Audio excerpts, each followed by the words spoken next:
Serial तो से ना मिला के में बुआ जी छोड़ेगी। अब चंदेल भवन दरअसल आने वाले ट्रैक में देखने को मिलने वाला है। एक तरफ जहां पर राजीव कुहू को जैसे तैसे बनाकर घर लेकर आता है, तो दूसरी तरफ यहाँ पर चंदेल भवन में पहले से ही बिखरा हुआ तूफान आ चुका है कि भाई कुहू इस घर में नहीं है तो श्राप का असर होता है कि ये घर परिवार बिखर जाएगा।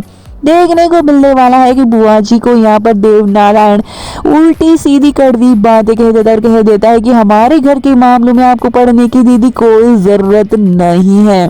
यहाँ पर भाई देव नारायण कुहू की वजह से बुआ जी से नाराज है, क्योंकि कुहू को राजीव लेने पहुंच गया है और बुआ घर वालों के सामने ये सच आ जाता है। जिसके बाद यहाँ पर बुआ जी कहती कि तुम अंधे हो, तुम्हें दिखाई नहीं देता है कि कुहू इस घर में नहीं है, इसी वजह से तुम्हारी बर्बादी शुरू हुई है और देखना जल्द ही इस श्राप का भी असर होगा।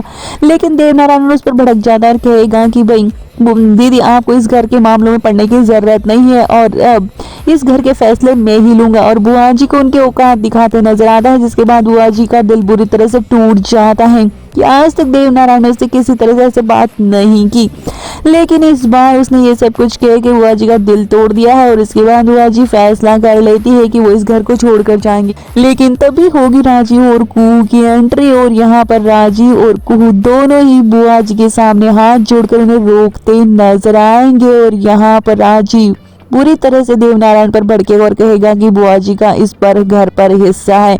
शायद आपको कानून पता नहीं है, लेकिन 33% इनका भी इस घर पर उतना ही हक है जितना आपका। इसमें आप तीनों भाई बहनों का हक है। शायद आप जायदाद और प्रॉपर्टी और वसीयत के बारे में सब कुछ भूल चुके हैं। हम आपको बता देते हैं कि कानूनी तौर पर इनका इस घर पर हक है। जिसके बाद देवनारायण के होश उड़ जाते हैं और कुहू राजीव बुआ जी को रोकते नजर आएंगे और उन्हें उनका हक दिलाते नजर आएंगे।